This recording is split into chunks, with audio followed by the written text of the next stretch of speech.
Hi Ho Silver here, and this week I want to talk about identify and defuse your buttons. We all have buttons, or as psychologists like to call them, triggers.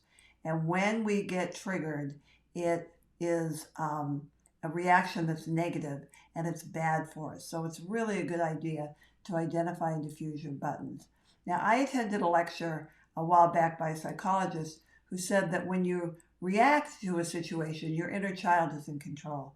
And when you respond, your adult has taken over, which is pretty amazing.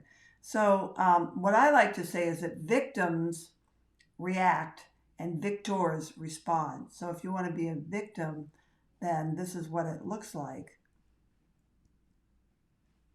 And you can tell that she's working herself up to a problem here. And right now she has the ability to take control, but she is definitely reacting. And all those really ugly chemicals are going into her system. And now they're flooding into her system. So you don't want that because it's really bad for your well-being. Now this is what it looks like when you respond to a situation. Look at this. She's happy. She's victorious. She's really having a good time here. But I know that these are different situations, okay?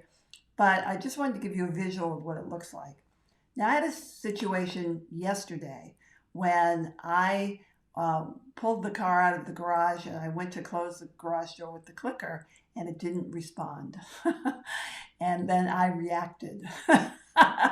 So I just blew up. I was so mad. I said a phrase that was really ugly. The last word was "you" at the garage door, as if it cared. And then I get panicky because my window was open and I was worried that my neighbors thought I was saying that to my husband, which I would never do.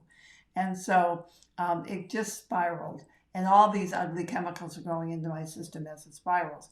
Now, I moved the car 2 feet. I clicked it again and the garage door closed. And I had unnecessarily really upset myself.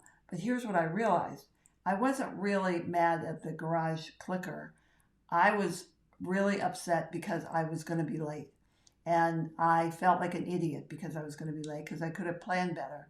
And I have a button, a huge button that's gotten smaller over the years, but clearly hasn't disappeared, called I am stupid. And when that gets triggered, man, I just go into reaction. And so, there's ways that you can work on these. Now, what I plan to do next time I'm faced with this sort of situation is that, number one, what I'm going to do is slowly count to 10. There's a reason they tell you that when you're testifying in court, that you should slowly count to 10 so you don't react, but you respond. And then the second thing I'm going to do is I'm going to ask myself, what are you really mad about? Because it's hardly ever what the button indicates it is. So, those are just some things. And I promise you, it's really worthwhile to do the work on defusing your buttons because, again, all those really ugly chemicals go into your system and it feels bad in the moment, but it has long-lasting impact on your body and on your psyche. So really important to diffuse them. And I'm certainly going to work on mine for sure. Just remember, victims react, victors respond. And that's this week's happiness hack. Identify and diffuse your buttons. And remember, you deserve to be happy. And if you diffuse your buttons, you'll be happier. And it is possible. Bye for now.